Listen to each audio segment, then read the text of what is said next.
পদত্যাগের নাটক করা হয়েছে বললেন সালাউদ্দিন আহমেদ। মানবিক করিডোর দিলে পুরো এলাকা অস্থিতিশীল হয়ে পড়বে বললেন মান্না। আপনি সবকিছু নিয়েই কথা বলেছেন, কেবল নির্বাচনের রোডম্যাপ বাদে বললেন মির্জা ফখরুল। এবং সর্বশেষ জানাবো অধ্যাপক ইউনূসের পদত্যাগের কথা কেন উঠেছিল। শুনছিলেন সংবাদ শিরোনাম, এবারে বিস্তারিত। পদত্যাগের নাটক করা হয়েছে বললেন সালাউদ্দিন আহমেদ। বিএনপি কারো পদত্যাগ চায়নি বলে জানিয়েছেন দলটির স্থায়ী কমিটির সদস্য সালাউদ্দিন আহমেদ। তিনি বলেন, আমরা নির্বাচন চেয়েছিলাম, কারো পদত্যাগ চাইনি, পদত্যাগের নাটক করা হয়েছে। তিনি বলেন, ডিসেম্বরে নির্বাচন চাওয়া যদি অপরাধ হয়, সেই অপরাধ আমরা বারবার করব। বিভেদ সৃষ্টির মাধ্যমে ফ্যাসিবাদী শক্তি আবার নতুন করে জেগে উঠেছে জানিয়েছেন। তিনি বলেন, এই সরকার ঈর্ষাকে শপথ পড়াবে এবং নির্বাচনের রোডম্যাপ দেবে, অন্যথায় যদি এই সরকারের বিরুদ্ধে জনগণকে আন্দোলনে নামতে হয় তা হবে দুর্ভাগ্যজনক। সালাউদ্দিন বলেন, আমাদের একমাত্র দাবি সবার আগে বাংলাদেশ এই তারুণ্যের শক্তিকে ধারণ করে আমরা বাংলাদেশকে শিক্ষা, শান্তি, প্রগতির মাধ্যমে একটি সমৃদ্ধ বাংলাদেশের দিকে নিয়ে যাব। সমাবেশে বিএনপির স্থায়ী কমিটির সদস্য আমির খসরু মাহমুদ চৌধুরী বলেন, নির্বাচন নিয়ে হেলাফেলা করা চলবে না, সংস্কারের কথা বলে নির্বাচনের রোডম্যাপ পেছানোরও কোনো সুযোগ নেই। তিনি বলেন, বন্ধুগণ, বিএনপির আগে কেউ সংস্কারের কথা বলেনি। মানবিক করিডোর দিলে পুরো এলাকা অস্থিতিশীল হয়ে পড়বে বললেন মান্না। নাগরিক ঐক্যের সভাপতি মাহমুদুর রহমান মান্না বলেন, দেশের মানুষ একটি প্রভাবমুক্ত স্থানীয় সরকার নির্বাচন চায়। তৃণমূল দীর্ঘ সময় নেতৃত্ব শূন্য থাকা উচিত না। মানুষের মধ্যে নির্বাচন নিয়ে এক অজানা আতঙ্ক বিরাজ করছে। রাজনৈতিক নেতারা বাস স্ট্যান্ড, টেম্পো স্ট্যান্ড, খাল বিল দখল নিয়ে ব্যস্ত। ইউরোপ, আমেরিকা যদি চাঁদাবাজি ছাড়া রাজনীতি চলতে পারে, বাংলাদেশে পারবে না কেন?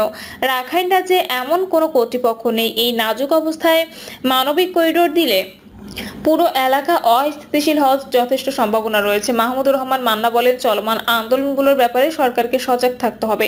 অনেকে ন্যায্য দাবি নিয়ে আন্দোলন করছে, ন্যায্য দাবিগুলোর প্রতি সরকারকে শ্রদ্ধাশীল হতে হবে।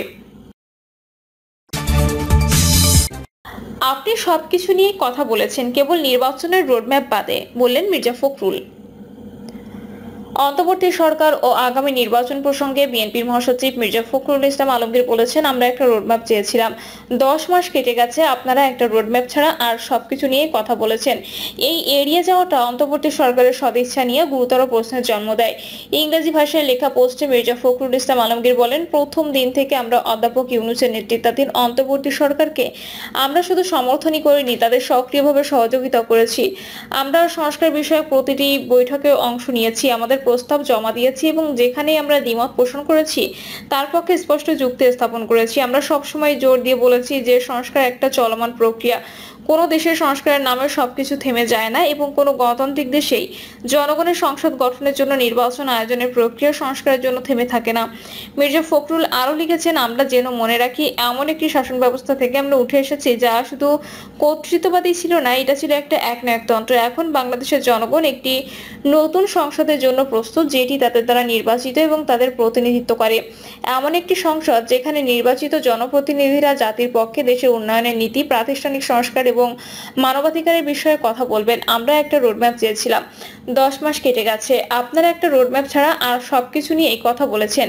এই এড়িয়ে যাওয়াটা অন্তর্বর্তী সরকারের সদিচ্ছা নিয়ে গুরুতর প্রশ্নের জন্ম দেয়। আমাদের ভারপ্রাপ্ত চেয়ারম্যান পরিষ্কারভাবে বলেছেন, ডিসেম্বরে নির্বাচন হতে হবে।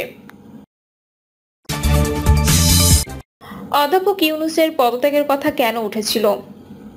ঠিক 9.5 মাসের মাথায় এসে দেশের মানুষ আর একবার থমকে গেল। কি হচ্ছে দেশে? 22 ও 23 মে প্রথম আলোর প্রথম পাতায় দেখেন কোনো ভালো সংবাদ নেই। 21 তারিখ পত্রিকায় প্রথম শিরোনাম শিক্ষাঙ্গনে অস্থিরতা নেই পরিকল্পিত সমাধান। দ্বিতীয় শিরোনাম দেশের আইন শৃঙ্খলা নিয়ে উচ্চ পর্যায়ে বৈঠক প্রধান উপদেষ্টার। তৃতীয়, 3 উপদেষ্টার সঙ্গে বৈঠকের পরও অচল অবস্থা কাটেনি, এনবিআর এর আন্দোলন। চতুর্থত, সুপরিকল্পিতভাবে নির্বাচন পেছানোর পায়তারা চলছে, যৌথ সভায় ফখরুল। এবং পঞ্চম, সড়ক অবরোধ ভোগান্তি। ঢাকা সিটি কর্পোরেশন ইতিমধ্যে 2 মাস ধরে 31টি রাজনৈতিক দলের সঙ্গে আলোচনা করেছে জাতীয় ঐক্যমত্য কমিশন। সেখানেও কোনো আশার বাণী নেই। ঐক্যমত্য কমিশনের ভাইস চেয়ারম্যান আলী রিয়াজ বলেছেন, রাজনৈতিক দলগুলোর মধ্যে মতপার্থক্য খুব স্পষ্ট।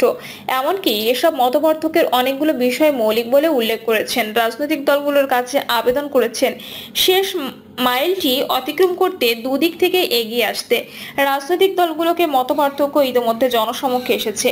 এই পার্থক্য যতটুকু না সংস্কার কেন্দ্রিক তার চেয়ে বেশি রাজনৈতিক নির্বাচন কেন্দ্রিক।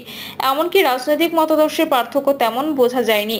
নবগঠিত রাজনৈতিক দল এনসিপি সংস্কার, খুনিদের বিচার ইত্যাদি নিয়ে প্রথম থেকে অনমনীয় মনোভাব দেখাচ্ছিল, তাদের অবস্থান দাঁড়িয়েছে বিএনপির বিপরীতে। জুলাই আগস্ট অভ্যুত্থানে নেতৃত্বদানকারী এই তরুণ শিক্ষার্থীরা বাংলাদেশকে নতুনভাবে গড়ে তোলার নানা রকম কৌশল দৃষ্টিভঙ্গি জনসমক্ষে আনছিলেন। শুরু থেকে তাদের প্রতি ছিল মানুষের প্রগাঢ় ভালোবাসা, কিন্তু যতই দিন যাচ্ছিল রাজনীতিতে অনবজ্ঞ এই তরুণেরা বন্ধুত্বের বিরোধিতার সম্মুখীন হচ্ছিলেন, নিজেরাও খণ্ডিত হয়ে যাচ্ছিলেন। প্রধান উপদেষ্টা তাদের প্রতি দুর্বল ছিলেন, বলেছিলেন এত বড় একটা যুগান্তকারী অভ্যুত্থানে নেতৃত্বদানকারী যুবকদের মধ্যে ভবিষ্যৎ নিয়ে স্বপ্ন এবং আশা আকাঙ্ক্ষা তৈরি হতেই পারে, তিনি তাদের জন্য সুযোগ তৈরি করে দেবেন বলেছিলেন। তবে তারা স্বপ্ন দেখছিলেন জাতীয় রাজনীতিতে মুখ্য শক্তির হওয়ায়। প্রায় ক্ষেত্রে বিএনপির রাজনীতির বিপরীতে অবস্থান করছিলেন। ফ্যাসিবাদের পতনের পর সবচেয়ে বড় দল হিসেবে বিএনপি জন আকাঙ্ক্ষা প্রতিফলন দেখাতে পারেনি। দলটির নেতাকর্মীদের কথা ও কাজ সাধারণ মানুষকে কষ্ট দিয়েছে। একটা জল্পনা তৈরি হতে যাচ্ছিল যে বিএনপি আগামী নির্বাচনে ভালো করতে পারবে না। আমার ধারণা ইশরাকের মেয়র পদে শপথ নেওয়ার আন্দোলন একটি রাজনৈতিক আন্দোলন, যা মানুষের এই চিন্তার জবাব দেওয়ার চেষ্টা করেছে।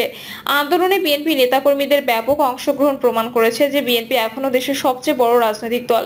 দুঃখজনক যে যাদের সঙ্গে অন্তর্বর্তী সরকারের সম্পর্ক ভালো নয়, এই আন্দোলনের মধ্য দিয়ে বিএনপি আরেকবার সরকারকে বার্তা দিয়েছে যে বিএনপিকে উপেক্ষা করে সংস্কার প্রক্রিয়া এগোবে না।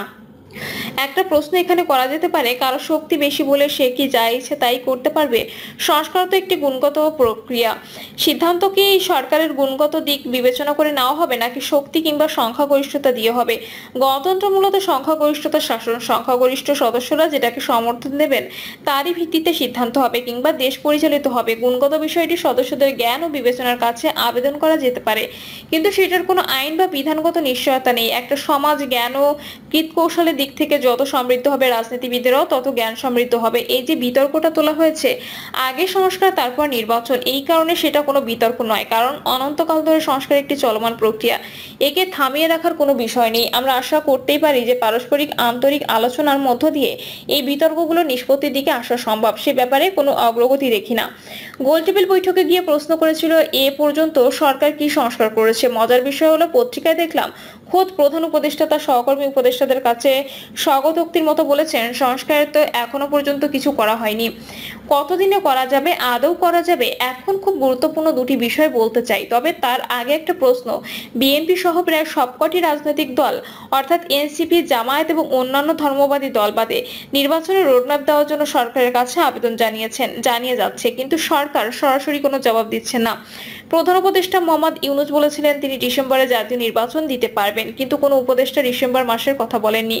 আমাকে সংশ্লিষ্ট দুজন সাংবাদিক বলেছেন প্রধান উপদেষ্টা ডিসেম্বরের কথা বলেন, কিন্তু শেষ পর্যন্ত সংবাদ মাধ্যমে যায় জুনের কথা। তাই কি এরকম দেখেছি, প্রধান উপদেষ্টা ডিসেম্বরের কথা বললেও সেই দিনে কিংবা এর একদিন পর কোনো কোনো উপদেষ্টা জুনের কথা বলেছেন কেন? এখন সেনাবাহিনীর স্টাফ প্রধান জেনারেল ওয়াকার বলেন ডিসেম্বরের মধ্যে জাতীয় নির্বাচন দেওয়া উচিত। ব্যাপারটা কেমন হয়ে গেল না? সেনাপ্রধান বলেছেন কিন্তু সরকার বলছে না, এটার ব্যাখ্যা কি? প্রধান উপদেষ্টা অধ্যাপক মোহাম্মদ ইউনূস কি খুব ভালো আছেন? জানতে ইচ্ছা করে। এই মানুষটিকে আমি অনেক বছর আগে দেখেছি, খুব ঝামেলা পছন্দ করেন না, ঝামেলা এড়িয়ে যেতে চান, এড়িয়ে থাকতে চান। প্রধান উপদেষ্টা অধ্যাপক মোহাম্মদ ইউনূসের এক ঘনিষ্ঠ সহচরকে আমি বলেছিলাম, আপনারা তো রাজনীতিবিদদের সঙ্গে কথা বলতে চান না, কিন্তু শাসন ব্যাপারটাই রাজনীতি, অরাজনৈতিকভাবে দেশ শাসন করা যায় না। আমি কি স্যারকে জিজ্ঞাসা করতে পারি আপনি আসলে কি ভাবছেন? হুলস্থুল লেগে গেছে, দেশের মধ্যে খবর ছড়িয়ে পড়েছে আপনি পদত্যাগ চান, যদিও আপনি তা করেননি। তাহলে এই কথা বাজারে এলো কেন? অনেক প্রশ্ন তৈরি হয়েছে নির্বাচন নিয়ে, কিন্তু তারপরও প্রধান উপদেষ্টা অধ্যাপক মোহাম্মদ ইউনূসের পদত্যাগ কেউ চায়নি। গতকাল উপদেষ্টা পরিষদের অনির্ধারিত এক বৈঠক শেষে পরিকল্পনা উপদেষ্টা ওয়াহিদুদ্দিন মাহমুদ বলেছেন প্রধান উপদেষ্টা আমাদের সঙ্গে থাকছেন। উনি বলেননি উনি পদত্যাগ করবেন। প্রধান উপদেষ্টা হিসেবে দায়িত্ব নেওয়ার জন্য যখন তিনি প্যারিসে অস্ত্রোপচার শেষে দেশে এসেছিলেন, তখন ঢাকা বিমানবন্দরে সাংবাদিকদের এক প্রশ্নের জবাবে তিনি বলেছিলেন, আমার কথা শুনতে হবে, না হলে আমি আবার ফিরে চলে যাব। এরকম কথা আমি পরেও তাকে বলতে শুনেছি। এক রাতে শুনলাম বিদেশি টেলিভিশনে তিনি বলেছেন, আমি তো এখানে একটা ডিউটি করতে এসেছি, আমার কাজ শেষ হবে তখন আমি আবার আমার আগের কাজে ফিরে যাব। মাঝে মধ্যে মনে প্রশ্ন জাগতো যে এখানকার সর্বময় দায়িত্ব কি তিনি উপভোগ করেন না?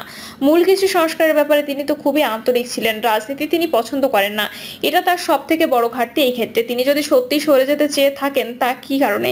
স্যার, সময় আপনাকে একটা ঐতিহাসিক দায়িত্ব দিয়েছে, আপনার মতো মানুষ এই দায়িত্ব ফেলে চলে যেতে পারবেন না। প্রিয় দর্শক, এই ছিল এখনকার সর্বশেষ সংবাদ। আপডেট সব সংবাদ পেতে চ্যানেলটি সাবস্ক্রাইব করে বেল আইকনটি ক্লিক করে রাখুন।